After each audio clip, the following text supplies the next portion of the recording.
ఈ పేరుతో బెంగళూరులో జరిగిన రేవ్ పార్టీ ప్రకంపనలు రేపుతోంది.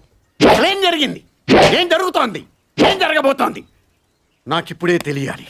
రేవ్ పార్టీ వ్యవహారం తెలుగు సినీ పరిశ్రమతో పాటు తెలుగు రాష్ట్రాలను కుదిపేస్తోంది.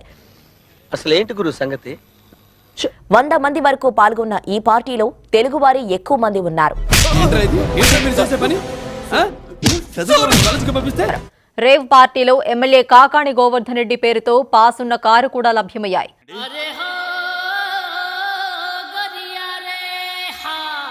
నీ పోస్ట్ ఏంటి? ఎంపీ డ్యూటీ ఏంటి? మరి బ్రోకర్ పని ఏంట్రా?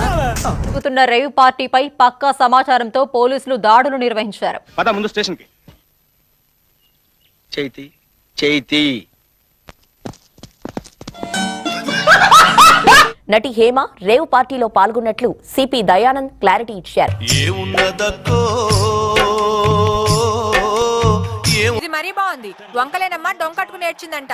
మధ్యలో నేనేం చేశాను? పోయినా తాను ఎలాంటి రేవ్ పార్టీకి వెళ్లలేదని బుకాయించారు. గురించి నోటుకొచ్చినట్టు మాట్లాడితే కళ్ళు పోతాయి. పోతే పైన ఏదో ఒకళ్ళు ఈ దేశ దొంగశాలు చూడలేక చేస్తున్నాను. ఆ రేవ్ పార్టీ ఎంటర్ అవ్వాలంటే 50 lakhs ఫీజు కట్టాలంట. Rave is an English word భయ్యా. లోపలికి వెళ్ళాక మందు గిందు అన్ని ఉంటాయి. టీమ్ లీడర్ అని ఒకడు ఉంటాడు. వాడు ఫ్యాంటసీస్ చెప్తాడు. ఈడిఎస్ఎం, గ్యాంగ్ బ్యాంగ్, త్రీసమ్, లెస్బియన్స్ ఇలాంటివి ఉంటాయి. నిజమా అల్లుడు?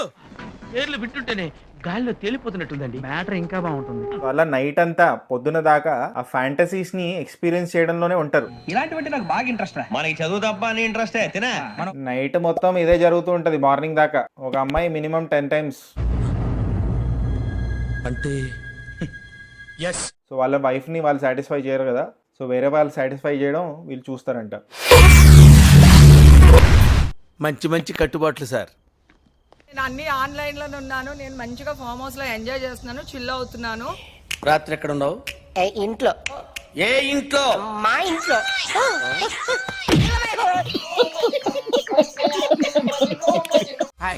Hello sir. హలో.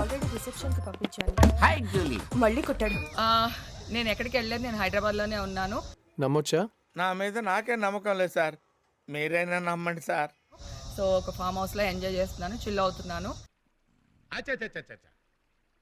సో నా మీద వచ్చే న్యూస్ ఫేక్ న్యూస్. అది అక్కడ మరి ఎవరున్నారో ఏమో నాకు తెలియదు. నటించకు, నువ్వేనని నాకు బాగా తెలుసు. అందరికీ నమస్కారం. నమస్కారం. బెంగళూరు రేవ్ పార్టీ లో నేను కూడా ఉన్నాను అంటే ఒక ఛానల్ నా పైన దుష్ప్రచారం చేస్తున్నారు. ఈ యాదగిరి ఉన్నంత కాలం ఏ ఆడపిల్లకు అన్యాయం జరగదు. జర్నలిస్ట్ అనేవాళ్ళు నిజాన్ని నిర్భయంగా చెప్పగలిగే వాళ్ళు అయి ఉండాలి. దయచేసి మీ అసత్యపు ప్రచారాలతో జర్నలిజం విలువలు తగ్గించదు. మీ వల్ల తప్పు జరిగిపోయింది. సరేనండి, నా వల్ల తప్పు జరిగిపోయింది. I'm very sorry.